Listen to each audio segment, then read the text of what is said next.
Well, good morning and welcome in. It is Mornings in Meridian here on this Tuesday morning, October the 10th. Glad you're making time for us here for the first hour of the two best hours of local live talk radio here in East Mississippi and West Alabama. Lots of ways to stay connected to the show. Of course, you can be a part of the show by calling 601-485-9191. Of course, we're online at www.waltmeridian.com. Who does that whole thing anymore? Apparently. Well, just, you know. Yeah, there we go. Is that on? Is that on? Is that on? www. And of course, on Facebook as well, WALT Talk Radio. About 9 minutes into the hour, and Rob hanging out with you along with Charles Frazier. Yep, in the house. And Roger. What? Who? Who is that? Back tomorrow. Yeah, okay. Taking bets on that one? You know what we ought to do is we ought to hide. Like when he's here tomorrow, well, it's either that if he thinks he's going to do a show by himself tomorrow. Well, that's one idea. The other idea would be to get a welcome home banner. You know what I mean, like balloons and welcome home for one day. No, I'm just kidding. The whole big celebration type thing. Hey, a lot to get when to. You get out of prison or something. Oh yeah, exactly. Hey. Wow. A lot to get to here on the show this morning. Of course. National headlines, actually worldwide headlines, continue to be Israel. And, of course, I tell you what, Benjamin Netanyahu is not messing around when it comes to his stark warnings about what's going to come down the pipe here. So. Well, and you know, this thing was so well planned as far as Hamas goes and the terrorist, incursion into Israel that you wonder, they knew what the response would be. Mm-hmm. And so what have they planned as defensive measures in Gaza? You know, mm-hmm. What have they got in store for the Israelis? Now, the Israelis, the IDF is probably the most elite force in the world. I mean, arguably well equipped, well trained. I mean, pretty much most Israeli citizens are either active military or reserves. I think until the age of 55, something like that, you're still in the reserves. So you know that they are certainly well trained, and they have a very large standing army. But I just wonder about what's in store for them going into Gaza, and that's just it's very much an urban environment. So it's going to be interesting how it plays out. Yeah, Israel has launched massive airstrikes on downtown Gaza City. Benjamin Netanyahu, Prime Minister, says we have only started. The 4-day-old war has already claimed at least 1,600 lives, including that of at least 1,000 Israelis. And, of course, as far as Americans are concerned, yesterday we were on the air, it was 9. Now it's up to 11 from the State Department. I think they're going to issue a statement while we're on the air this morning at 8 to give us some more details about that. So the State Department frankly, I'm surprised there's not more. There are about... And it may be. So, there are about 200,000 to 300,000 Americans or dual citizens living in Israel. So, that's just a lot right there. And a lot of them are, Jewish people who've moved to Israel, and maybe they have kids, and those kids have retained their American citizenship and things of that nature.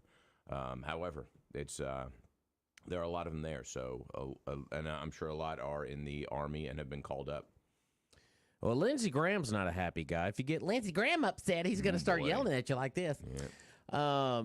Senator Lindsey Graham from South Carolina blasted far-left lawmakers for their appeasement of Iran's regime with pro-Palestinian positions, telling them to shut the hell up, is what Lindsey Graham said. Because what was it? What was the Representative Omar had a Palestinian flag displayed outside of her office? I mean, really? Well, and yeah, I think that to side with the Palestinians is one thing. To say, okay, they've got a political cause, but to keep that flag out after the recent events is that's where the it kind of goes beyond the pale as far as what is common practice, I would think. Yeah, Graham told Fox News yesterday that the U.S. should warn Iran that for every hostage executed by Hamas, an Iranian oil refinery should get bombed, is what he said yesterday. So I don't know. I don't know if that's a way to go or not, but that's what Senator Graham says too. We know the Wall Street Journal has reported that there was a planning meeting, and these are unnamed Hezbollah and also Hamas sources who have said that Iran was involved with that. that has yet to be confirmed by the State Department. Yet to be denied either, for that matter. They just say they don't know at this point. So we don't know nothing. We don't know nothing. But if Iran was involved with this, then I think that certainly Israel has every right and probably will strike at least the nuclear capabilities, if not further kind of infrastructure targets within Iran.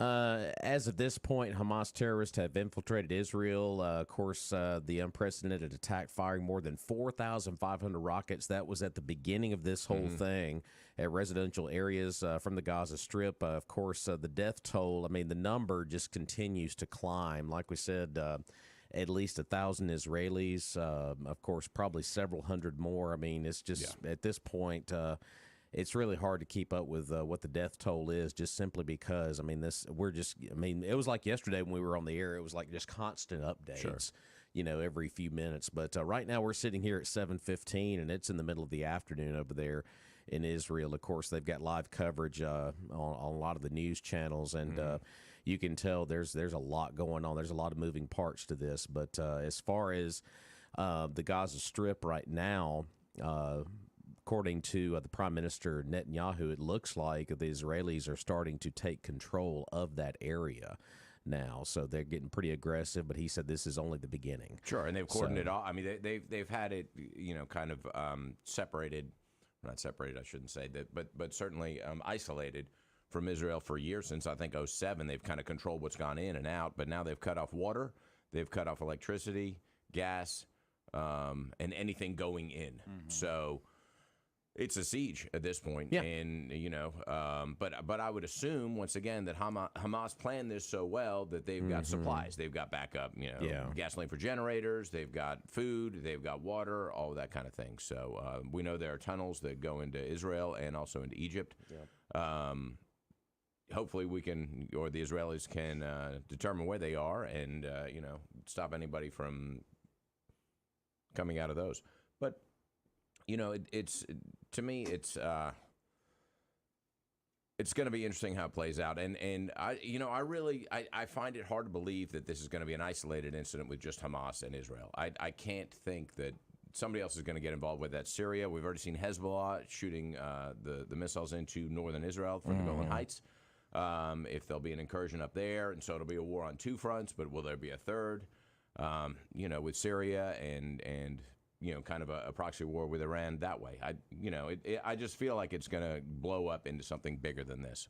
Absolutely. 601-485-9191. Coming up on the show at about 7:35, right after our Fox News break, we're going to have a guest by phone this morning.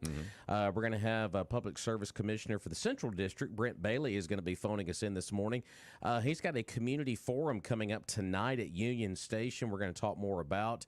And but before we take our first phone call of the day, let's thank one of our great local sponsors, that being Battery One Source. Battery One Source. You want to get something started? Yeah. Well, you just go down to Battery One Source. They've got batteries for every need and description: watches, remote cell phones, even laptop computers. And if your laptop computer doesn't have a battery that works, it's a desktop. Well, make it a laptop once again by going down to see John Dufour at Battery One Source, 2618 North Frontage Road, in between exit 152 and 153. You can give them a call, 601-693-1500. They're open 8 to 4:30, Monday through Friday. Of course, they repair cell phones as well. Yeah, they do. You need a battery and a cell phone? Go see them. Battery One Source, your one source for all batteries. All right, let's go to the phone line. Hey, caller, welcome in. Didn't you know this was Real Women Day? Real Women Day. Okay. Yes. Riley Gaines, the swimmer. Yeah. Okay. Yeah, that lost to the guy. Right. Yeah, she's Leah Thomas. kind of. Yeah, she said October 10th should be Real Woman Day. Why is that? Because it's in Roman numerals X/X, which would be a woman genetically. And we are all a bunch of XY. The chromosomes. I gotcha. Okay. Yeah. All right. So, fair enough. 10-10, yeah. XY, we're always asking, why are we the ones getting... Everything seems to have a day or month now, especially month. Well, hey, think about it. The federal government could have 2 days off. Columbus Day followed by. That is Women's Day. Indigenous Persons Day, I believe. Hey, What is I'm it called? old school. Yeah, I know. I'm just saying. You know, I learned something when I was in school, you know, history and all. Mm. So that's just to let you know that there's more than a war going on. There's all kinds of silly stuff going on in the world. No doubt. Well, there's a quote-unquote war here at home, and it's a different kind of war, that's for sure. Yeah, ours is one of morals and lawlessness. Tell you what, look at Hamas and Israel right now. Look at the Second Amendment and start thinking.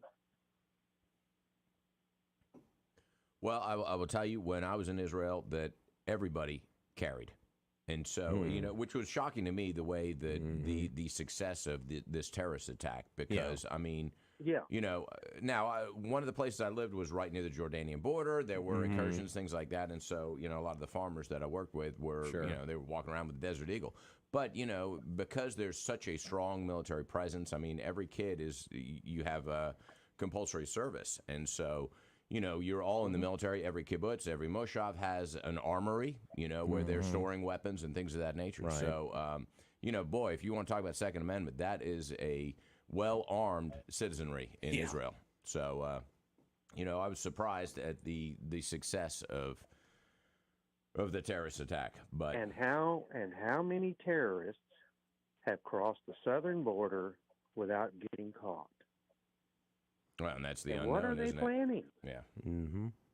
You know, the Second Amendment is becoming a little bit more important now.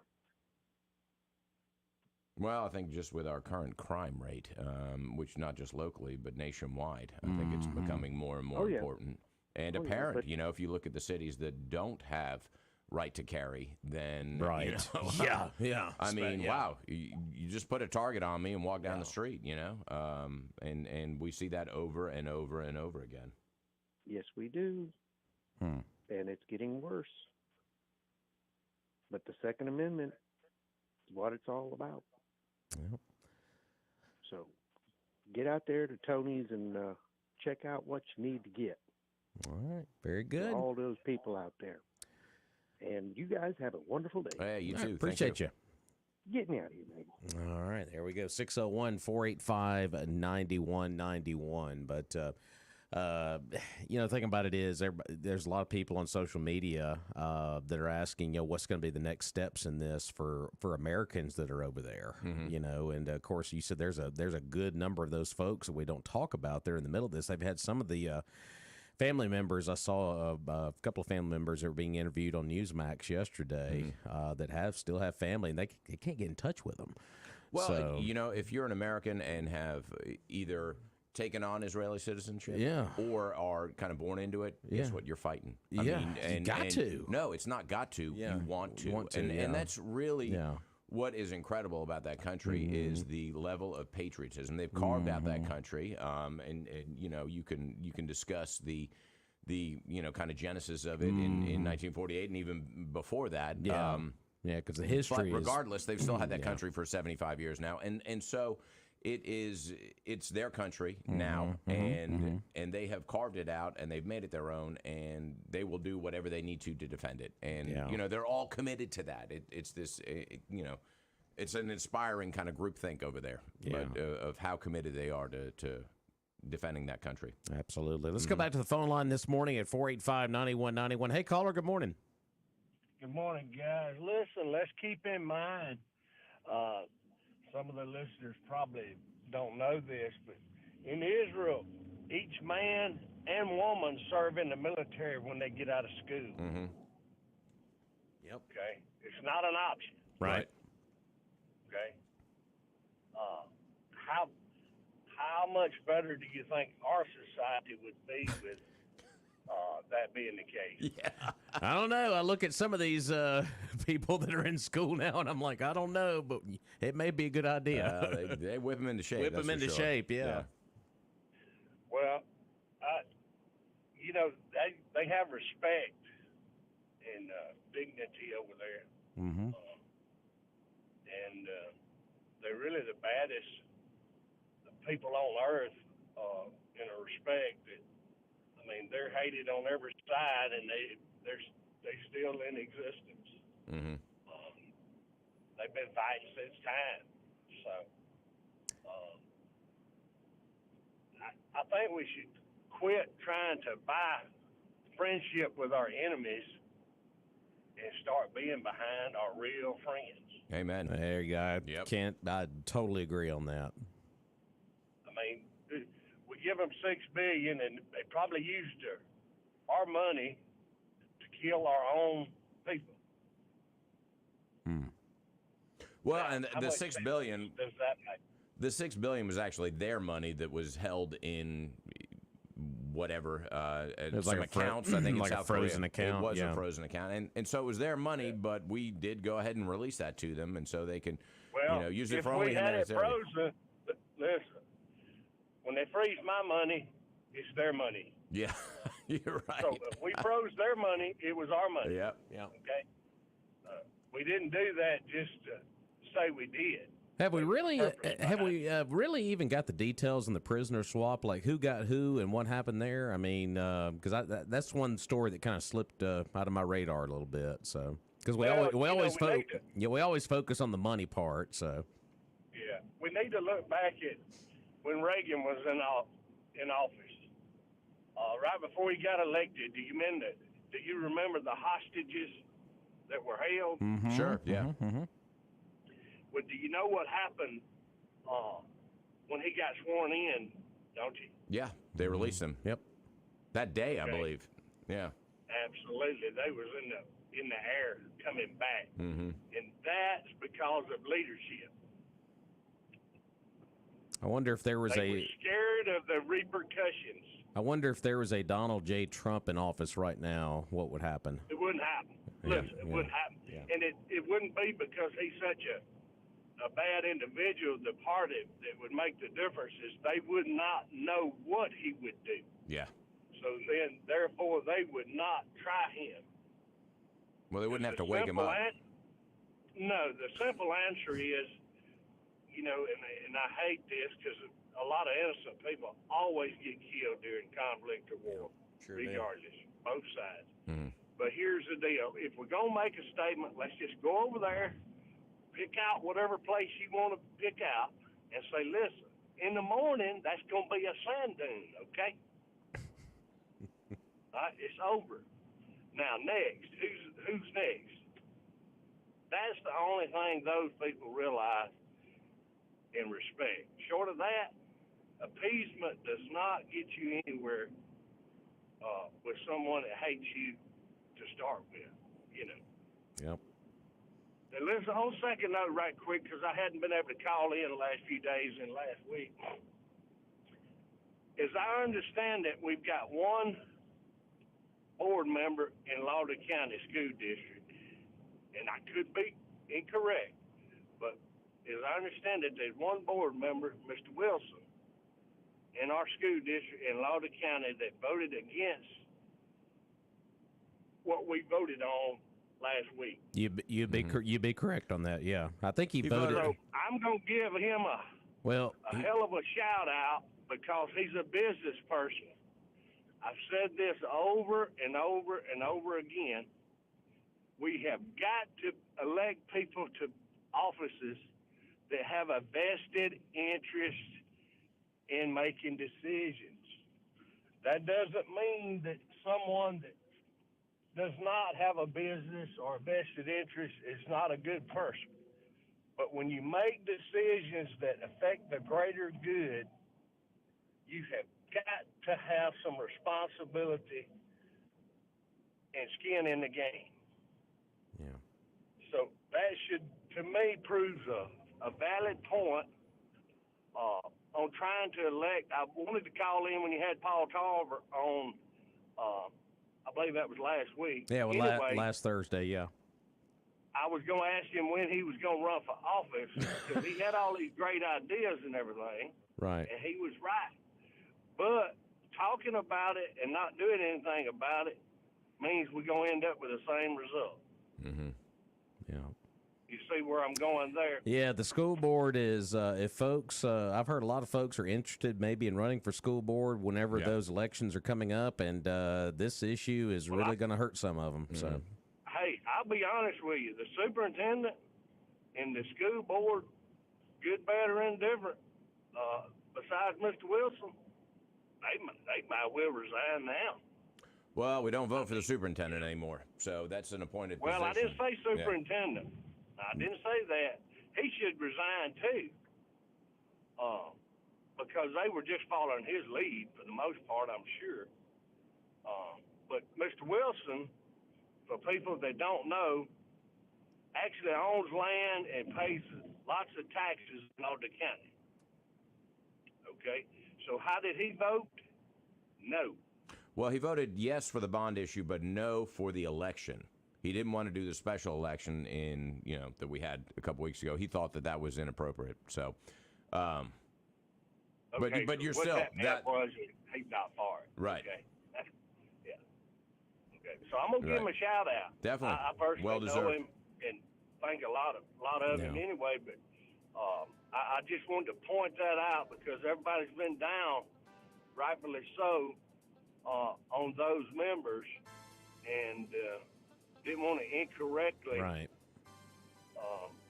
be after somebody that was not necessary. yeah. All right, we got to run here. We got Fox News up next. Hey, We appreciate see you guys. Thank you. Appreciate it. Thanks, man. All right, we're going to take a break here, and Fox News is up right now.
Oh, Tanya Tucker, as we come back in, she's celebrating a birthday today. She's turning 65. Really? Tanya Tucker. Tanya Tucker, 65. Okay. All right.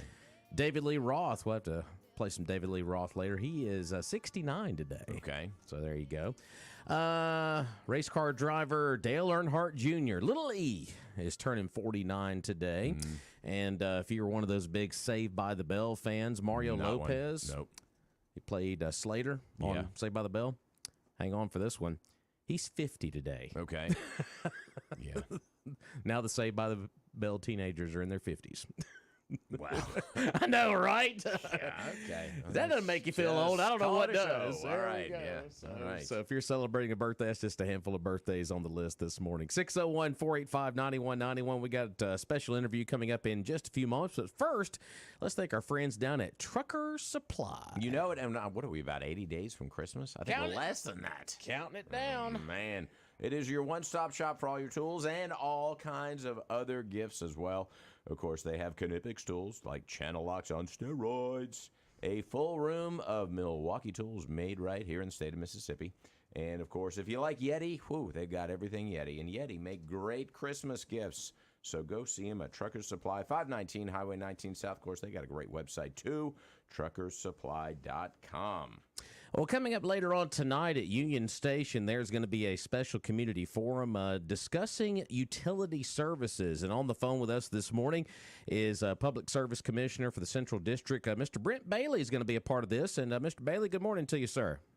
Good morning, gentlemen. Good morning. Thank you for having me. Absolutely. Going to be a big event tonight down at Union Station. And tell us what was going to be discussed down there tonight, utility services. I know that's a broad range of topics, but kind of tell our listeners what they could expect when they head down to the event tonight. Yeah, I appreciate it. Thank you for letting me discuss this session we're having.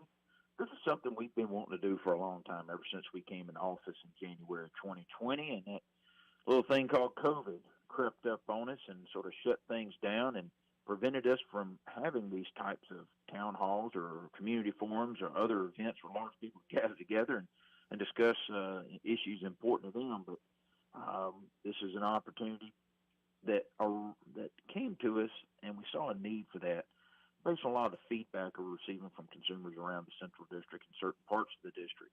Some frustrations with the ability to get issues resolved, achieved through typical customer service routes, and also some of the frustrations that were incurred in the large number of outages that occurred during the teen 2023 storm events. The east part of the state was impacted, but certainly not as severe as some parts of western Mississippi and central Mississippi, where we saw a large number of outages that occurred for days on end. And a lot of that was attributed to the succession of strong storms that moved across the state at that time. Oddly enough, we haven't had any rain since. I know, right? It's amazing. It's amazing. Right. Yeah. So, it really gives an opportunity to get out in the communities and hear from folks, and this is what this represents as well. We want to, really share with consumers, utility users, what the PSC does on a daily basis and what our role is in representing their interest in our roles, our responsibilities, and also just some of the actions we've taken in the meantime since June to try to improve reliability, resiliency of the system, and showcase what some of our utilities did in the process to initiate a rapid recovery from those events. But like anything else, we can always do better in certain sectors, and it's one of the things we wanted to discuss and get feedback from consumers with as well. Not only will we be there, but there will be representatives from various utilities from around East Mississippi, Lauderdale County, in attendance as well. And if there's any questions, they can directly respond to some of those. Yeah, it's amazing, Brent, when you talk about folks when they go to the polls and vote, they get down to Public Service Commissioner, and they're like, what does that guy or girl do? What do they do? what is that anyway? So kind of give us a job description of what Brent Bailey does for our Central District as Public Service Commissioner. Yes, sir. You mentioned going to the polls.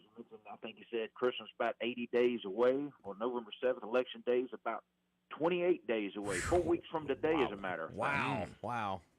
And it's been a long road, but our role at the PSC, just to put it in a nutshell, is our job is to ensure that the rates and fees for utility services, they're just, they're reasonable. The services that you receive, they're reasonably adequate, and utilities are responsive. And if there are any issues that come along, we will conduct investigations, hearings, whether formal or informal, to ensure these matters are appropriately addressed, and we can address matters, whether it's through rulemaking or other avenues, to resolve things, hopefully in a manner that's supportive to that customer. And we also review any new infrastructure that's built, that comes online or acquired by the utilities, whether it's lines, pipelines, transmission, substations, or generation.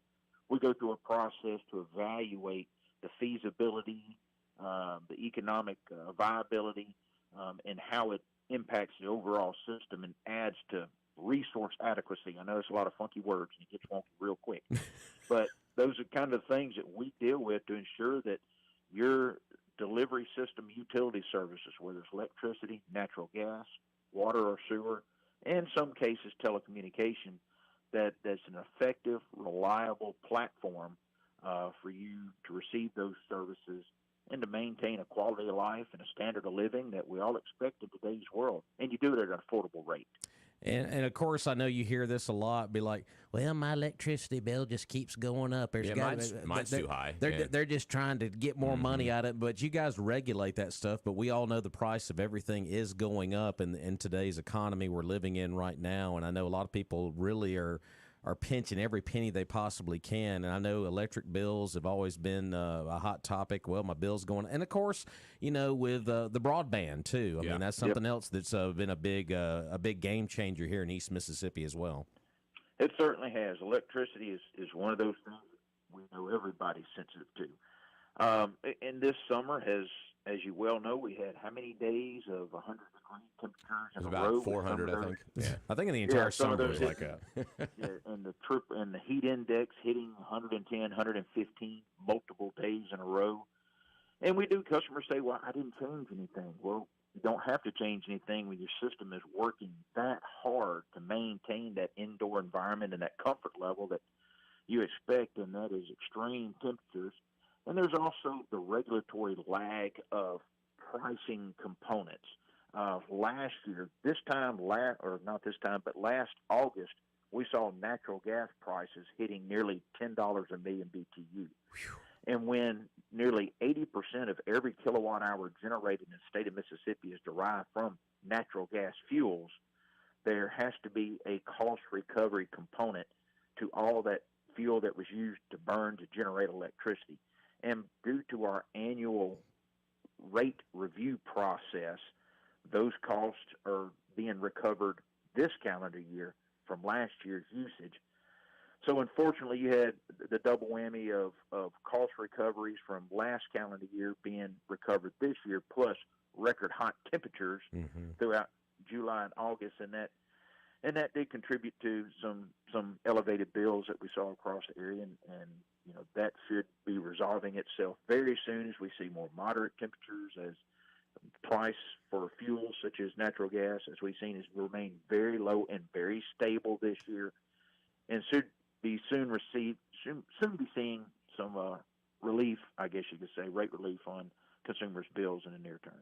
All right. Once again, we're visiting with Public Service Commissioner Brent Bailey for the Central District, representing us here in Meridian, Lauderdale County. Of course, big event happening tonight at Union Station. It's going to be at 6 o'clock, talking about utility services. Brent, you said a lot of the local folks are going to be there from the power companies and whatnot, representing those industries as well tonight, right? That's correct. Yes, sir. We hope everybody would join us at 6 p.m. this evening. We'd love to see you there. I'll be moving around Meridian, Lauderdale County most of the day today, so you may see me zipping by my pickup, and we'll be, reaching out and obeying the speed limit, of course. Yeah. Not speeding in your truck. Okay, yeah, just clarifying. Yep. Hey, so zipping may have not been the proper word. Yeah, right. Yeah, the sheriff does listen. Yes. Obeying all It's traffic laws. efficiently moving around your city. I There love we it. go. I love it. I love it. Hey, so Brent, let's talk about solar for a minute. I Yes, know that's sir. obviously, people think about that as an alternative source of power. What can the consumer do if they want to get interested in solar? Obviously got a lot of sunlight here, and why not generate power that way? So yeah, there's tremendous opportunities. There's a couple of large solar facilities in Lauderdale County, particularly one out near Toomsuba, and we're seeing growth of that sector all across the state. We have approximately, or the PSC has approved or is reviewing approximately $3.9 billion of large-scale solar that's across the state, from the coast to DeSoto County, from Lauderdale County all the way to the river counties. Everywhere in between. A lot of rural communities are being considered for placement of these type system investments in those areas. But also at the smaller scale level, the residential and business scale, there's opportunities in that as well. The Public Service Commission recently adopted a revised set of distributed generation rules that really clarify the interconnection process and provide certain incentives for eligible customers to get some upfront incentives to install rooftop solar. Mm-hmm. Understanding we want everybody to really take a hard look and evaluate their opportunity. What is their motivation? Of course, we all want everybody to see the benefits of a rooftop solar or ground mount solar. We want to see the benefits as a result be apparent in their monthly bill. And understanding how to properly size it, get multiple bids from installers, and take the steps necessary to protect yourself as a consumer, but certainly take advantage and utilize these products that are out there. And that was the purpose of our rule revision. And you're starting to see that growth around the state as well. Our rules give you the right to interconnect and the right to self-supply your electricity. We just want folks to understand that 9 times out of 10, these aren't revenue-generating systems that's going to house. You're not going to be a small power plant, but you certainly have the opportunity to offset, supplement your consumption while reducing your monthly bill. Good. Once again, we're visiting with Public Service Commissioner Brent Bailey for the Central District. And Brent, is this an election year for you? Does it sound like it? I was just messing with you. But no, in all seriousness, it is an election year too. And I know, and I know you're on the ballot. So yes, we'll be number 9 there on the ballot. You had your 8 statewide elected positions, your 2 district positions for Public Service Commissioner and Transportation, and then below that your county level. So don't go from statewide to county. There's 2 gentlemen there in the middle who are district representatives, such as myself with the PSC. And certainly would love everyone's consideration in their vote 4 weeks from today. Wow, it's unbelievable. 4 weeks from today. Yeah. So Brent, give us a little bit of your background for folks who don't know you. Of course, they'll get to see you and get to know you a little bit tonight down at the forum tonight 6. But kind of give us a little background on what you've done over your career. Yeah, down and dirty about me. I'm a 6th-generation Mississippian. All of that from Leake County, Mississippi, right outside of, in Carthage, where I grew up. Graduated from Carthage High School, went to East Central Community College, and transferred to Mississippi State. Got a degree in ag and biological engineering. At the same time, I played a little football there, walked on, got a scholarship. And I was a long snapper there for a couple of years back in the early 90s. Okay. So when you were reading off those birthdays earlier, I was going, oh, my gosh. I don't know, Brent. Brent, they could probably use an extra player on the field right now. So. Yeah. You got any eligibility left? Our special teams has been our bright spot, man. It has been. I don't want to mess that one up. Don't want to mess up a good thing. That's right. So that's kind of, a little personal about me, but this is my first term, 4 years at the public PSC so far, and I love the opportunity to continue representing people out of college, out of school. Worked about 4 to 5 years with a private engineering firm in the Jackson area, and worked about 8 years from Mississippi Farm Bureau Federation on the agricultural side of Farm Bureau, representing the interests of our state's agricultural, livestock, forestry producers. And then worked about 15 years for a clean energy and energy efficiency nonprofit, really promoting the opportunities for customers to embrace new energy opportunities, new technologies, incorporate them into our energy system here at the state and regional level, and then saw the opportunity to jump on the other side of the desk, you could say, because a lot of the time I was spending, I was filing testimony, doing comments, and participating in dockets and issues before the Public Service Commission from a consumer advocacy and technology advocacy role. So here I am now on the other side of the desk, I guess you could say, watching and helping make that sausage in the background is in regulatory review and program development, and being that consumer and that watchdog for ratepayers. Fantastic. Well, it's been a pleasure to get to and discuss this with you. Of course, Commissioner Brent Bailey is going to be at the Union Station tonight, 6 o'clock. They're going to have an open forum to talk about utility services. Of course, there'll be some other representatives there from local power companies and other representatives from other organizations as well. But, Brent, we wish you the best. We're going to send folks down to the event tonight at Union Station at 6, and wish you all the best on these last few weeks of the campaign trail. And it was a pleasure visiting with you this morning. Man, thank you for having me. I appreciate it. I hope folks learned a little something today about the PSC, what they do, who I am, and why it's important to come on all the way down the ballot.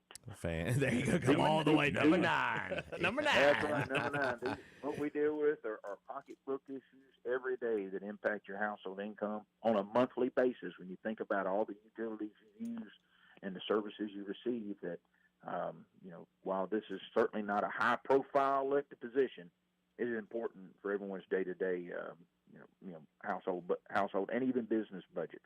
Fantastic. No doubt. Yeah. Well, Brent, appreciate you this morning, and we'll send everybody down to see you guys tonight. You gentlemen have a great day. Thank you, sir. Brent. All right, there you go. Public Service Commissioner for the Central District, Brent Bailey. Fantastic interview there. Of course, the community forum is tonight. It's going to be at 6 o'clock at Union Station. Discuss utility services. Of course, a lot of this is following the severe storms we had back in June, and if you were affected by some of that, Sure.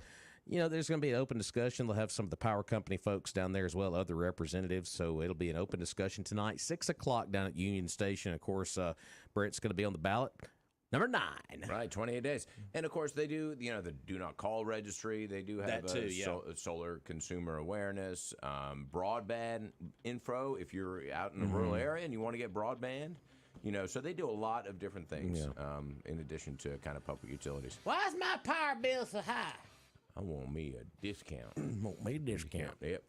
So it should be a good event tonight down there at Union Station, 6 o'clock. So Definitely. We're going to take a break and got to pay off some of these bills so we can keep our lights on. Oh, yeah. They're on now. We'll be back in just a minute.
Some David Lee Roth as we jump back in here. Just a couple of minutes left here on the first hour. Appreciate Brent Bailey for joining us on the phone line, of course, Public Service Commissioner for the Central District.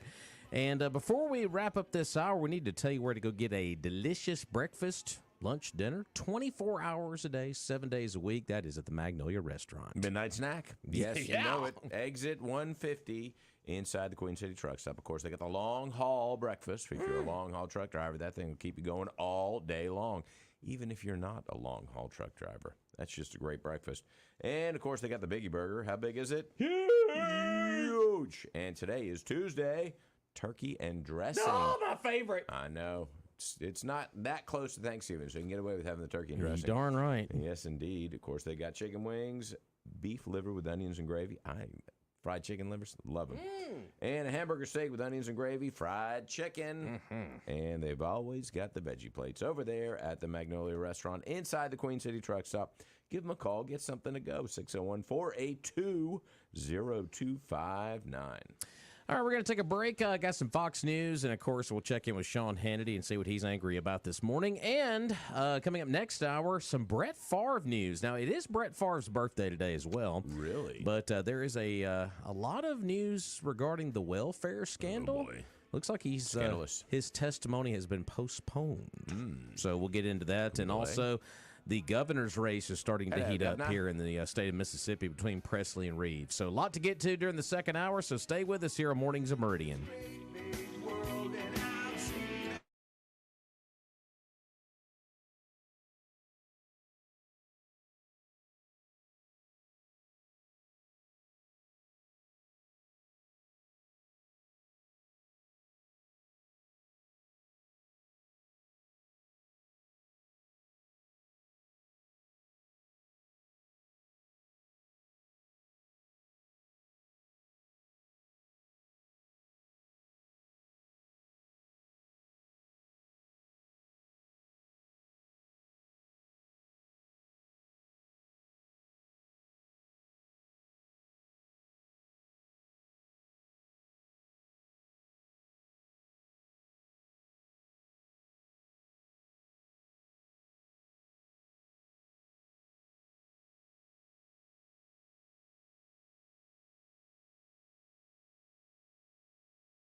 All right, welcome back in. It is the second hour of the two best hours of local live talk radio here in East Mississippi and West Alabama. It's Mornings in Meridian. And Rob and Charles Frazier in with you this morning. Good morning, sir. Good morning. And Roger. Who? What? RB. Hello? RB. RB. Be back tomorrow. Absent once again. That's what I have on my calendar. He should be here tomorrow. Well, when we took attendance, he didn't. Roger. Burke. Bueller.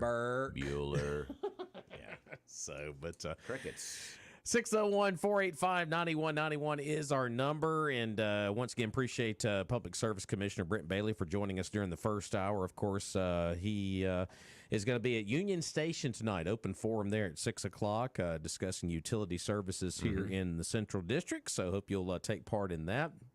And we got a caller on the line. Caller, hang on just one moment because we need to thank our dear friends down at Premier Paint and Body, Danny Shelton and his staff. I tell you what, at this point, they nearly got 100 years combined experience down there in the shop. That's right. They've been doing it down there for over 30. So you know that they are the premier paint and body shop here in town, providing the best auto body work and quality paint jobs. No job is too small or too large. The results are like new. You've got that dent, the ding, the scratch. Bring it in, and you'll get a brand new car out of it. Go see them. They're right next to Johnson Dodge on Highway 39 North, open 8 to 5 Monday through Friday. And, of course, their number, easy to remember, but write it down anyway, 601-482-PAINT. So easy. It is easy. Premier Paint and Body, and they make it easy down there. All right, let's go to the phone line. We got a couple of folks ringing in. Hey, caller, good morning. Welcome in. Hello, good morning. Oh, good morning. Can you hear me? Yeah, we got you. Yeah. Okay. Hey, yeah, I'm the person that came by there last week and started the donation for the high sheriff for his retirement. And I was hoping, I hadn't gotten to listen to the show very much lately, and I was hoping that the cat hadn't got out of the bag what, would be the perfect gift for him. But I'm just hoping at retirement time that he gets the gift, and he is so excited he just can't stand it. We got the fun started over here in the can next to me, and no, it's not a Eubank coffee can, so... All right, well, I will let you go, but he would definitely be surprised and not expecting it. There we go. We appreciate that, my friend. Have a good day. All right, bye-bye. Yeah, of course, gentleman dropped by here. You saw the news last week that they're getting a Barbie doll that is mirrored after Stevie Nicks. Well, I did see. We talked about it. So, yeah, he dropped by a donation that could go toward the sheriff. Well, you just let the cat out of the bag. Yeah, might as well. Yeah. So we had talked about it's it not already. a blow-up doll. It's a Barbie doll. Just to be clear on that. Woo! So, all right. So, yeah, we got a little fun Say such started. a thing. 12 minutes into the 8 o'clock hour here on Mornings in Meridian, and you heard the news there at the top right there. There was a third-party candidate for governor, but she has now dropped out of the race for governor, and, of course, that being the independent candidate, that being, I believe it's Gwendolyn Gray. Gwendolyn Gray, who had filed to run for governor as an independent candidate, announced on Monday that she is no longer seeking the office, and she is going to put her support behind Democrat Brandon Presley. This is earth-shattering news. I know. That's it. Slow news day. Wow. And who'd heard of her? I was not familiar. Yeah. So. But, talk about the governor's race real quick. We really haven't focused a lot on the local races coming up and statewide, and our attention is going to start to go that way because we are literally in that window now where we're weeks away. But, of course, we knew months ago that this race was going to get pretty nasty, and it is as far as advertising goes, finger pointing and whatnot. And, of course, there's a lot of stories out there right now about are they ever going to debate one another. Reeves put a lot of stuff on his social media pages the last several days saying that he had agreed to a debate, and then Presley had backed out for another event, and now we've got the Presley folks saying that Reeves basically lied about that, and now we got finger pointing about are they going to debate or not, and it's just, I think at this point, I don't think they are going to debate. It's more or less they just want to finger point and mudsling at one another, but a debate would only do good for one candidate, and that would be obviously Presley. Yeah. So you can see why there's been a lot of brakes have been pumped on that. So, but no doubt. So the third-party candidate has endorsed Brandon Presley, and the ads are getting pretty. Woo! I hadn't seen any recently. I need to, watch network television. Well, I mean, right in the beginning, it seemed like in the beginning of the campaign, it was the girls and sports argument from Tate Reeves, and obviously so because his daughter plays soccer over at Jackson Prep, and that's an issue that's kind of close to his heart, and it should be close to a lot of people's hearts. But is that a major issue here in Mississippi? Right. How many trans athletes have tried to? Probably none. That seemed like a trendy way to go because that is more of a national argument, maybe a national argument instead of a state argument at this point. But it is. That's where he started, and Presley's kind of gone. You know, he went with the car tags. I want to lower your car tags. I want to do this. I want to do that. You know, the grocery tax. You know, we've heard that. We heard that a lot during the Chris McDaniel campaign too, with grocery tax and other taxes being cut. And now it's just getting downright personal between these two. But Presley's never said that he wants to support trans playing on women's teams, from what I understand. I mean, it's more of that's the Democratic line. So if you're a Democrat, you're associated with that policy. And I think that he's kind of separated himself from that. Not to defend or endorse either candidate, but you know, I don't know. I think he's been clear about saying that he doesn't support that. But, well, I mean, I think they should debate. Yeah. I mean, you know, I think that they're doing a disservice to the voting public by not debating. Well, and I think with Tate Reeves, it's like if you're confident about your record, bring it why on. not debate? Sure. And a lot of people, I'm going to go this route. You know where I'm going. Right. The flag issue, I don't think is going to be brought up one single moment of a debate between those two, because what would Presley have to gain by bringing that debate up? You know? Well, I think his position would be the same as Tate's. That the flag needed to be changed. So I don't know that it's even a debatable position. Now the process may be debated, and I think that's what most people have issue with. Yeah, is not necessarily the flag was changed. You know, that's part of it, but certainly how it was done. Yeah, and you know, there's a promise that it would go to referendum. Did go to referendum. They changed it anyway. So it's like when you talk to people about this governor's race, they're kind of they're like. Ambivalent? It just kind of Yeah. Because I think in the beginning of this, a lot of people were very attracted to Brandon Presley because it's a fresh set of ideas. It's something a little different. Sure. And people looked at him in the beginning before he started peeling back the onion a little bit. You know, maybe he is more of a moderate Democrat. You know, potentially, and but then when you start peeling back the onion a little bit, you see his relationships with certain individuals that really kind of put a bad taste in your mouth. So, including Benny Thompson. So there you go. I'm just telling you what I hear out there. So, but it's going to be a very interesting race on the statewide level. Of course, we knew the lieutenant governor's race in the primary between Hoseman and McDaniel was going to be hot, and it was, and now. The book is being the page is being turned over to this one now. Sure. So yeah, let's go back to the phone line this morning. Hey, caller, welcome in. Good morning. How y'all gentlemen doing today? We're doing great, sir. How about you? All right. Hey, I just got a little comment. I don't know if it's worth anything or not, but I hope everybody will realize and look at all these other Democrat governors that are in these purple states and realize how much crime has went up and everything else and corruption is going on. And I just hope everybody consider that whenever they go to vote. Yeah. No doubt. Yeah. I mean, that's what I'm afraid of. If we get a Democrat governor, we're all going to go to hell in a handbasket. Mm. That's just my opinion. Yeah. All right. Well, we appreciate you out there. Yeah, fair assessment. All right, thank y'all. Thank you. Appreciate y'all. Absolutely. 601-485-9191. And, of course, when you really start to get to the nuts and bolts of the governor's race, I mean, purse strings are always a big deal. And Tate Reeves has got a huge war chest behind him. And, you know, with Presley, some, but not to the extent of what Reeves has had, or Reeves has, rather. And if you pale in comparison to the lieutenant governor's race, I mean, we saw how much money was spent in that campaign, and we're a month out, and I promise you it's going to be a lot of dollars slung around over the next 3.5 weeks. But I think it you know, that Tate Reeves is certainly the front runner, and I think the R by his name is going to almost ensure that he'll be reelected. Well, I mean, it is, and I think too. We go. I know the primary on the Republican side, a completely different animal altogether. This is a general election between the Republican and Democrat, but a lot of people were expecting a very good showing from Chris McDaniel back in the primary, and didn't quite go that well. And I think at that point, when folks saw how that race played out, I think there was a lot of conversations going on right after that race, like, well, this governor's race coming up, a lot of folks thought Brandon Presley might have a solid chance, but then again, probably not. No. So, but he is definitely going to be a long shot to try to win that race. But as far as the debate goes, it needs to happen. It should. Yeah. I think that both candidates owe that to the public to get out there and debate.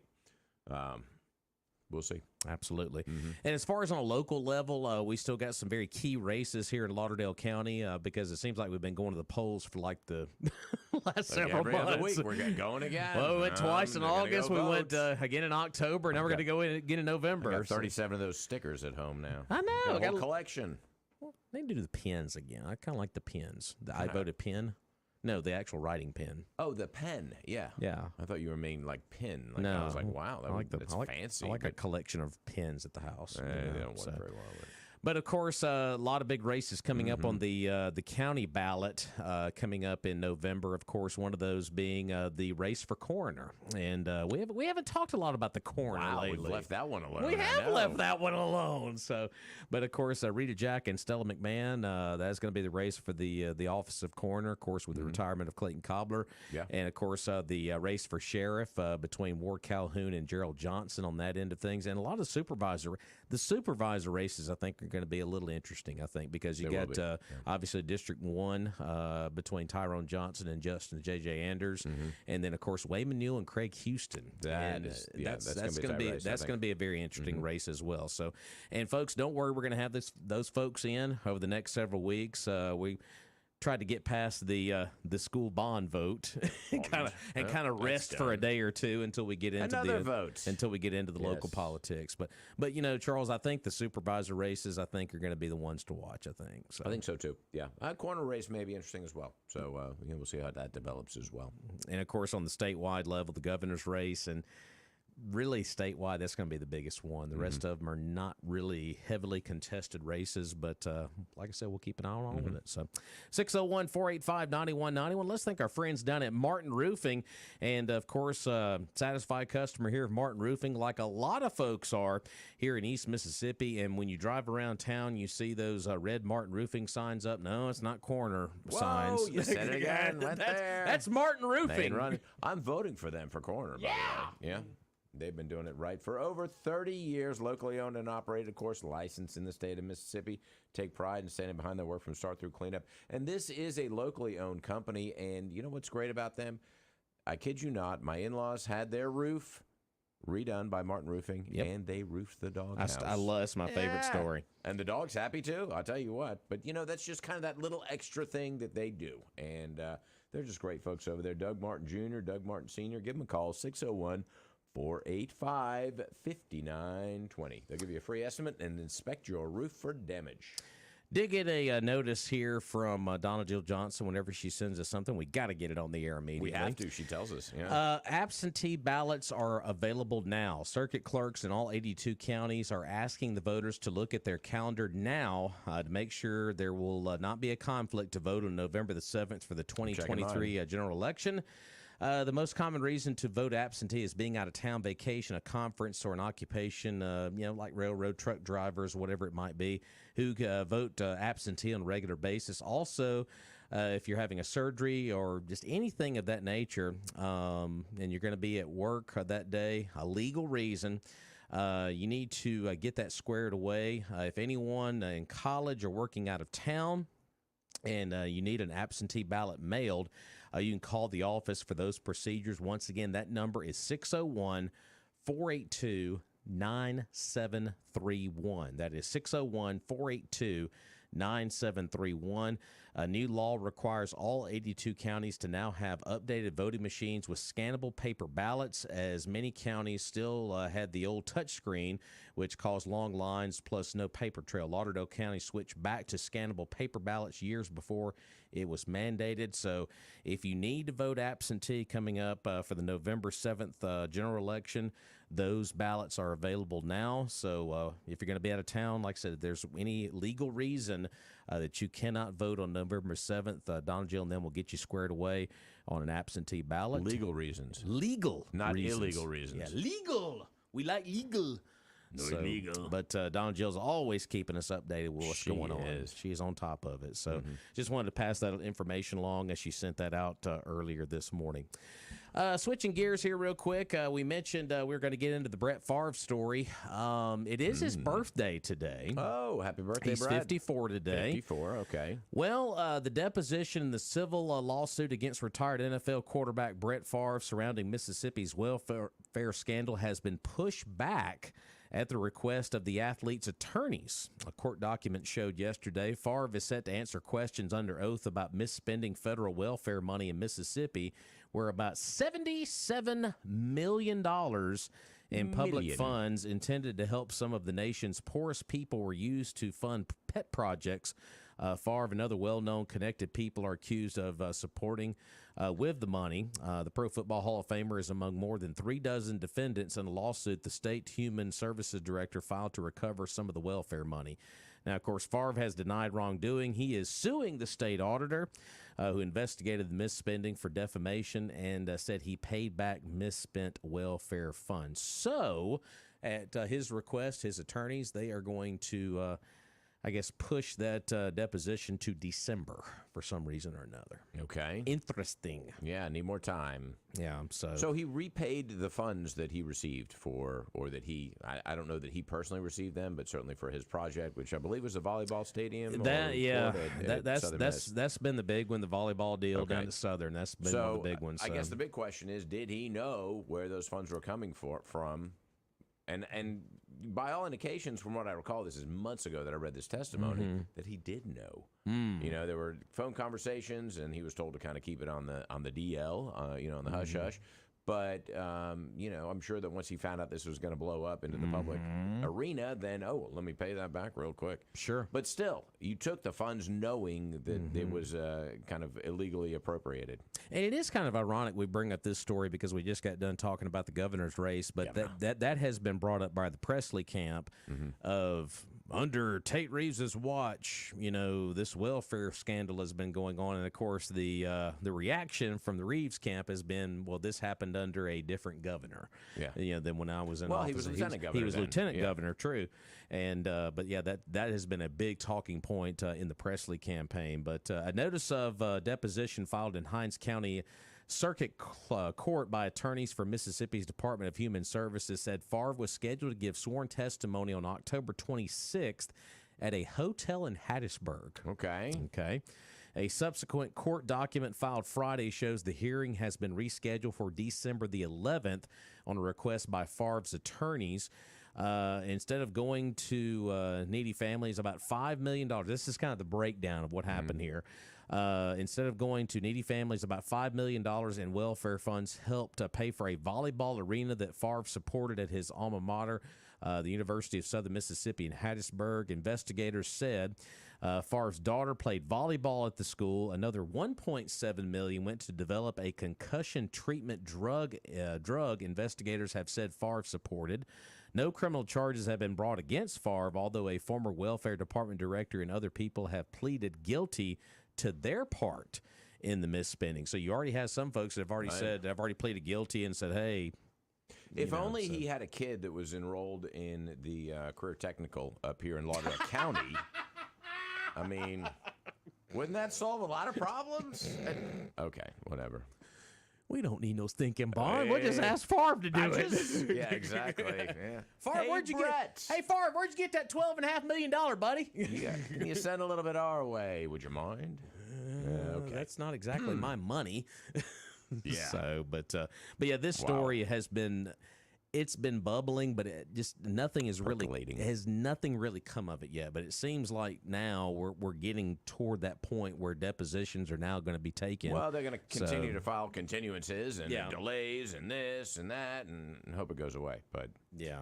it ain't going away. Yeah. And I don't think it should. I mean, they need to find out exactly where those funds went. I mean, it was kind of ridiculous that the people with these kind of resources were taking money meant, that were designated to help, poor people. Yeah. So, but the lawsuit that he's filing against the state Oh, auditor, come on. that right there in Oh, itself yeah? is kind of I'm gonna like file one against you, too. I'll show you. it's kind of like I've Oprah. got a better attorney. It's kind of like Oprah. I've got a lawsuit. You've Right. got a lawsuit. We've all got a lawsuit. So, Right. but there you go. December the 11th will be his deposition there, and I like how they put that. A hotel in Hattiesburg. Okay. Yeah. Okay. Right. We're going to take a break here. We got some bills to pay, so we can keep rolling here at Mornings in Meridian. We'll have a Fox News update along with Your Money Now. Of course, give us a shout on the other side of the break. We got some folks chiming in. We'll get to your phone calls in just a minute. Just hang on. 485-9191.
All right, welcome back into Mornings in Meridian. Appreciate you folks out there for making us a part of your Tuesday morning. 601-485-9191 is our number. Of course, online at WALTmeridian.com and Facebook Live. Go like us and follow us there at WALT Talk Radio. Got Rob and Charles Frazier in with you this morning. Doing this Tuesday. And During the Tuesday. the return of Roger B. tomorrow. Alleged return. I think you ought to buy breakfast tomorrow morning. Ooh, and lunch and possibly dinner. Buy them all.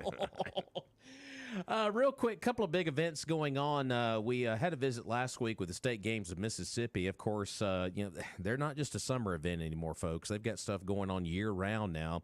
And this Saturday, they're going to have their annual pumpkin run out at the Bonita Lakes area.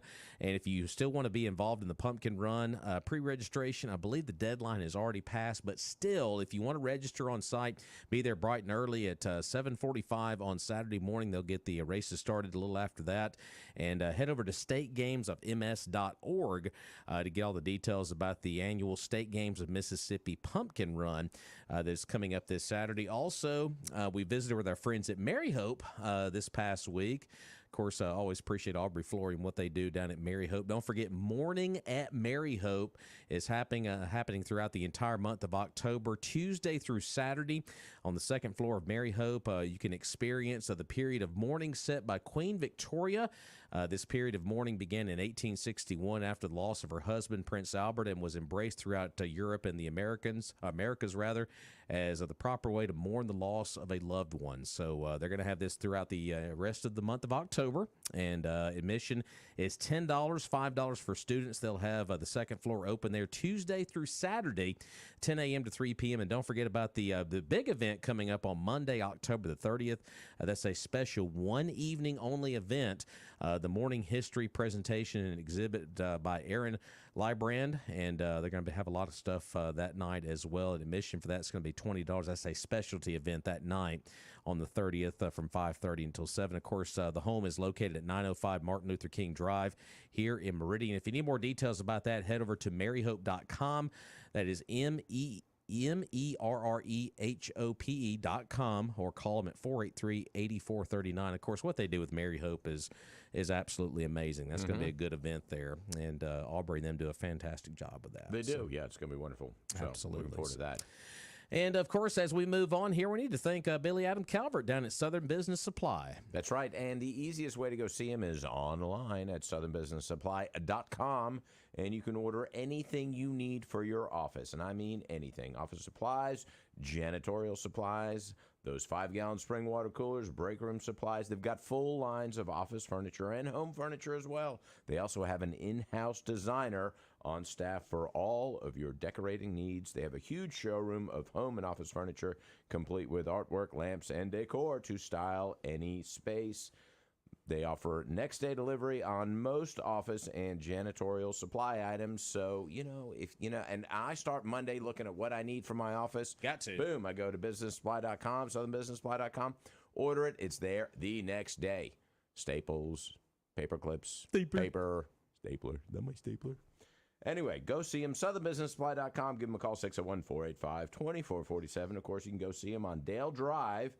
They're open Monday through Friday, 8 to 5. Buy local and your money stays here, and just say no to those big box stores. All right, we're about 21 minutes away from the 9 o'clock hour and some Glenn Beck. But first, let's go to the phone line at 485-9191. Hey, caller, good morning. Good morning. Hey, good morning, sir. How you guys doing? We're doing okay. How about yourself? Y'all doing pretty good there. Y'all still talking English over there. I think we're doing a fair job. How about that? Yeah. I think you're doing a hell of a job. What happened to big old buddy Chris Christie there from president there? I heard that he got thrown out 3 of those big things there, one of them speakers. In other words, he got caught eating too many Twinkies. We're having a hard time hearing you. If you can turn your radio down just a click or two, we can hear you a little better. All right, reason Chris Christie ain't running no more on radio there, it seems like, is he eat all the quickies. Wow. You know, old Lord, but Yep. Oh, Chris Christie, bless his heart. No, the fat jokes. I think he's in this race for one reason. Yeah. It's for Yeah, the food. one week- The stops. that was bad, wasn't it? Yeah, it was. That's Oh all right. well, it's what you were feeling, and you just went and threw it out there. Yep. Nothing wrong with that. Never say a lot more, but y'all had the popo come get me. I got to find you first. Yeah. Well, I ain't as big as he is yet. Keep trying. Keep Hey, trying. y'all doing good, guys. Keep it up. Appreciate you out there. 601-485-9191. It has been a while since we've heard anything from Chris Christie. Yeah. But I guess you did see last night. I always get the news alerts that come in, and a GOP candidate dropped out. And when I first saw the story, I was like, "Oh, somebody's dropped Right. out," Like, and, who? and I got all excited. I was like, "Who's dropped out of the race here?" And well, it was some guy named Will Hurd of Texas. who Never was- heard of him. Never. Okay. But yeah, it says Republican presidential candidate, former Representative Will Hurd of Texas is ending his long shot bid for the White House. Never heard of Right. him until yesterday. Who's that? And he is endorsing one of his rivals. Yeah. As how can you be a rival if you're not even in the discussion? Yeah, right. It's not really a rival. He, of course, heard a former CIA spy turned three-term congressman who in June launched an uphill bid, that's putting it nicely, for the 2024 Republican nomination, announced on social media Monday that has become clear to me and my team that the time has come to suspend our campaign. Okay. My team. What? How many are on the team? I mean, let's be honest. It's become clear that it's time. When did that? We got $46.82 in the account. Darn it. We're polling at 0. Yeah. Yeah, I think that's a pretty clear indication. Oh, gosh. Hadn't been invited to any of the debates. Yeah, and nobody's ever heard of him. he becomes the second Republican presidential candidate to call it quits. Of course, really the more prominent name that dropped out, which I didn't really understand why he ran to begin with, was Francis Suarez, the mayor of Miami. Sure. Of course, dropped out of the race back in August. Hurd has been a very vocal critic of former President Donald Trump, who's the commanding front runner for the GOP nomination as he makes his third straight White House run. And Hurd did come out and endorse Nikki Haley Sure. For president. So that was his Well, kind of who he's pushing. So And if you look at the geopolitical nightmare that's kind of developing in the Middle East and continuing to, percolate She's in a- Ukraine, whew, yeah. you want someone with that experience. And so it positions her well in that regard. Well, I don't think there's any doubt, no matter your feelings about Nikki Haley, and I know a lot of folks have those about the flag in South Carolina. But as far as her chops go with dealings in foreign policy, if there is somebody on that stage in these two debates who basically has a huge leg up on the competition, would be her. I know Mike Pence, vice president, but still, she was an ambassador to the UN. She basically, I think, has got a huge leg up in that avenue. So Pence just doesn't have enough charisma, I don't think, right now to distinguish himself from the rest of the field. You know? I was telling my wife this the other night, which we know the Pences. We got to know him here Sure, when great guy. He's a great guy. When Michael was here, I think the world of the vice president. Really super nice guy. When you take the political stuff off, I mean, he's a great guy to hang out with and just get to know. The family's amazing. But I was telling my wife, we were watching, I believe it was the first debate, where he kept trying to interject himself in a lot. Then when you watch the second debate, I kind of looked at my wife and I said, it's just that old school political mentality that Pence has on a debate stage. Like when you ask him a direct question, he does the old crutch of, I just want to thank you for asking. Right. And just thank you for allowing. You're nothing wasting genuine. your time. Yeah. It's just like it's that same old, just robotic. Right. And then they thank, response. and then they look at the camera, and then it's the rehearsed speech, and it's apparent. I mean, it's obvious that that's what's going on. Well, and people see through it. Yeah, they do. And you look at Ramaswamy, who is just speaking off the cuff, and he's very animated and really has a lot of charisma.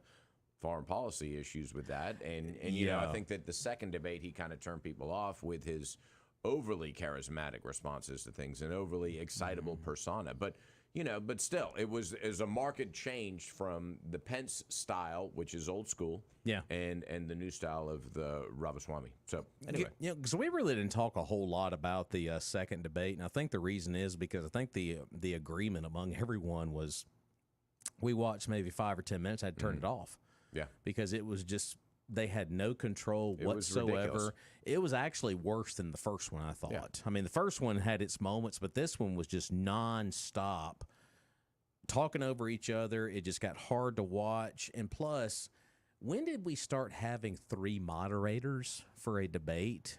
I mean, because what was it? Well, Stuart Varney, of course, the Univision reporter. Right.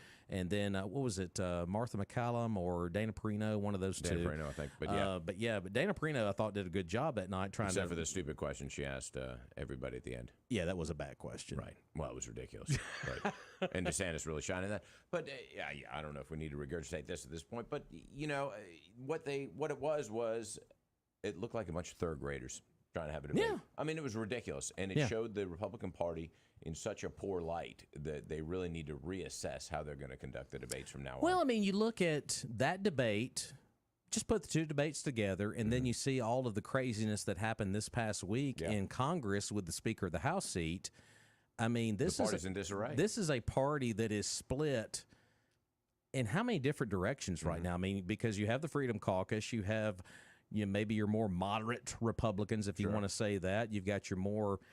I mean, there's so many different avenues that the Republican Party Trumps. It's just there's no unification right now. But like I said, when you look at the other side of the aisle, it's the same thing. It's the same thing across the board. Well, they do vote the same, but there's so many different divisions within that party as well. There is. But at least they've got everybody in lockstep saying, okay, you're going to vote this way. You're a member of our party. You're voting this way, and they do. So they have a lot more control over the members of the party. Because it was supposed to be today. It may not be today. It may be tomorrow or maybe even Thursday that they're going to start looking at the Speaker of the House, start voting on that and trying to get that figured out. Because, folks, right now, we're at a deadlock in government right now as far as the congressional side goes, because with that vacant chair right now, you've got somebody temporarily sitting in that chair. That's just from a... Keep it warm. That was just to keep it warm type deal because they adopted that back during 9/11. Now, as far as policy and passing bills and whatnot, unless you've got a Speaker of the House, none of this matters. And now you have all this stuff breaking out in Israel. There's nothing Congress one of our closest allies. Yeah. I mean... No matter your feelings about Matt Gaetz, I know some people love what he did. Some people don't like what he did. But, of course, the people that don't like what he did are going to throw this right back in his face saying, wow, look at the timing of all what happened right here. Well, and who knew, though, when he did it? I mean, it was before those events. But that's what can happen. And, that's why we don't do that. Yeah. So that's why it's the first time it's ever happened before. Right. But I find it very interesting. Jim Jordan, Steve Scalise, and if you were listening to Fox News earlier this hour, it may have been earlier this hour or the previous hour, Kevin McCarthy held a press conference yesterday, and it seems that he may be changing his mind. He said he would not run for that again. He would not accept the position. Is that right? I mean, he refused it pretty much. But now you've got some people trying to push him to do it again because they feel like they've got votes to make this happen. Now, I'm just hypothetically speaking, if that were to happen, how crazy would that be? Well, if how many more votes would it take to get him this time? Another 15? I mean, God, poor guy. But if that happened again, 37 votes. Can you imagine though if that happened again? That would really be the ultimate indication of like, man, these are it's already crazy times. That would just be the clincher. I'll tell you what it would be though. Crazy times. You're right, but maybe it is an indication that the party is healing this rift and saying we need to come together. This is ridiculous, guys, and somebody is taking the lead back there, saying everybody needs to vote for this. We need to make this happen and quit these stupid little petty rivalries. Well, it seems like the more members of Congress that do speak to the media, whatever channel you are locked into, it seems like not all, but a majority of those folks in Congress that are Republicans seem to be supporting Jim Jordan. So, and I think that's more or less your hard Trump supporters because of the former president basically coming out and saying he was throwing his support behind Jim Jordan. And, of course, that does weigh some within the party, but not all Republicans are going to feel that way. So, but no, there's a very strong anti-Trump segment as well, but they also recognize the division within the party is not helping anybody. So we could see potentially, folks, another one of those 15 rounds plus of voting. It's like Rocky #1. Yeah, no, right.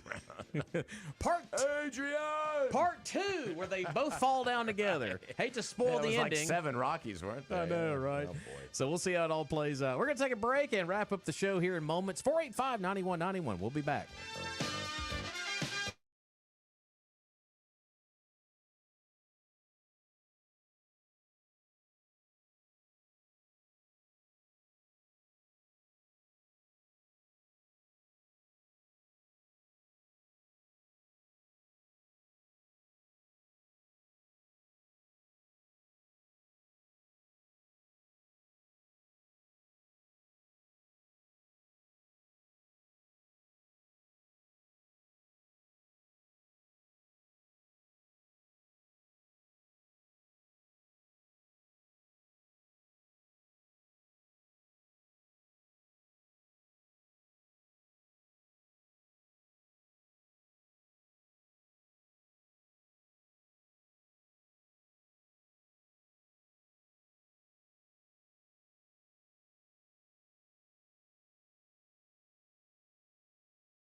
right, we got about 5 minutes away from the 9 o'clock hour. Of course, Glenn back on the way at 9, followed by Clay and Buck at 11. The great Sean Hannity, always angry about something at 2 o'clock. And then Joe Pags on your drive home at 5. An angry man.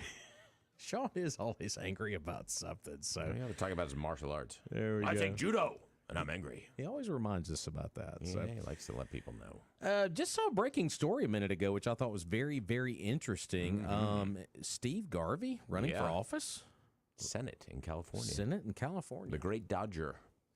Yeah. Dodgers could use some help on the mound right now. Well, I agree. It's an interesting story there. Of course, Senate seat in California. That's going to get pretty interesting with the passing of Feinstein for sure. So, but real quick before we get out of here, recent poll shows 90% of U.S. workers were on the job while sick this year. Okay. If you feel guilty about calling out sick, so you work through your illness, you're in good company. According to a recent study here or survey, nearly 90% of U.S. workers say they work through sickness over the past 12 months. The bulk of workers are those who don't get paid if they don't clock in, but more and more employees with benefits are sticking it out as well. According to this survey, they found that nearly 65% of workers say they have stress, anxiety, guilt, or fear when requesting sick time. And 1 in 4 workers say they have been either pressured or explicitly asked to work while sick. Well, now who's defining what sick is? I was about to say, what is the definition of sick in a workplace? We get the hungover sick, which is what I call the bar flu. The bar flu. Right. I'm feeling sick. Yeah, we saw you in the bar till 1 o'clock last night. Yeah, experts say that nobody wins when a staffer works while sick. Focus and productivity are down and mistrust of the company is up. They suggest a shift in thinking at company level. So, but I think we've all done that, gone to work where I hadn't felt exactly 100%. But where do we draw the line? I mean, you got a little cough, or are you, fever of 102? And I got a headache. Yeah, my knee hurts. I My big toe hurts. My leg hurts. I got to go home. Right. No, it doesn't work that way. So, right. I mean, so how do you gauge it? Because there's many different levels of not feeling, Well, I would think optimum. I would think in the restaurant business, though, I mean, you have to kind of take some of that, pretty seriously because of all the boxes you have to check in the restaurant no doubt. world. Yeah, So yeah. I guess it depends on what line of work they're talking about. They're not really categorizing that on this. The problem with that in the restaurant business is that people know the triggers. If you've obviously got vomiting, diarrhea, anything like that, Yeah, I mean, that's an immediate go home. Go home. Some of them are like, well, I got a little bit of that, and you're like, really? Do you now, or do you? But it's amazing. Is the fireball. We just, read this survey though, and during the COVID era, you sneezed. Go home.